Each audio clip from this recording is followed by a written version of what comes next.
This is my first time posting my daily dose in surviving parenthood. And so I want to give y'all what I really have on my heart and not what I intended to, because my intention was to just talk about how hard it is to survive parenthood, what we go through, especially as single parents, single mothers. Like, that was the whole purpose. Like, how do we survive? But not just talking, but my intention was to talk about and vent about the things that we go through. And I realized that's important to talk about it, because there's a lot of people going through things that need that validation, that it's not just you, and the understanding that you can get through.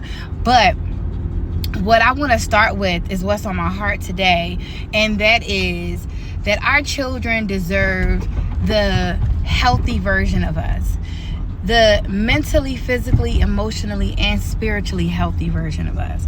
And sometimes it's hard for us to survive parenthood, or we struggle in surviving parenthood when we are struggling within ourselves, when we are struggling in our relationships, when we're struggling in our marriages, when we're struggling in our self-esteem. If we don't feel good in the morning when we wake up, and we, are having a bad day because our hair is messed up, or, we don't have the right outfit to put on, those things can affect us mentally, emotionally, and spiritually, and overall it can spill over into our parenting. So that's just one way, but there's a lot of ways that we struggle mentally, emotionally, and spiritually. And so in those struggles, we cause ourselves to struggle in parenthood.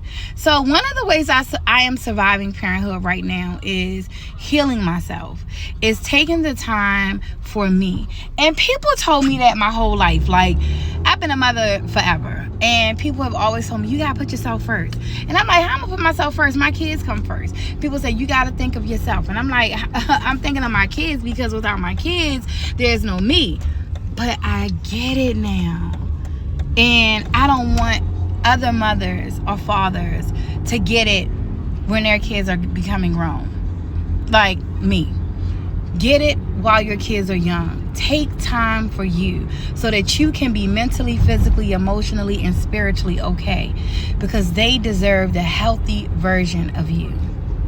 So that's how I'm surviving parenthood right now, and that's how you can too.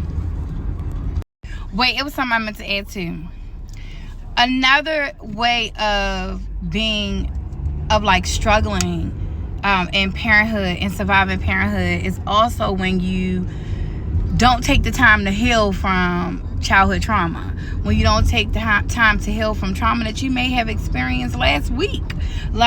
Taking that time to heal that trauma, taking that time to get therapy, taking that time to go to the doctors because you got a headache, to go to the doctors because you don't feel good, to go to the gym and work out so you're not overweight, or just taking time to take care of you is extremely important, and it is an essential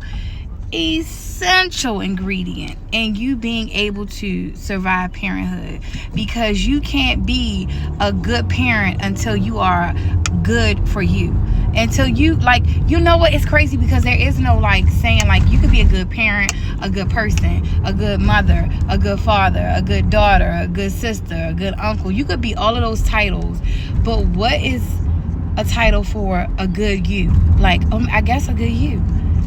Okay, a good you.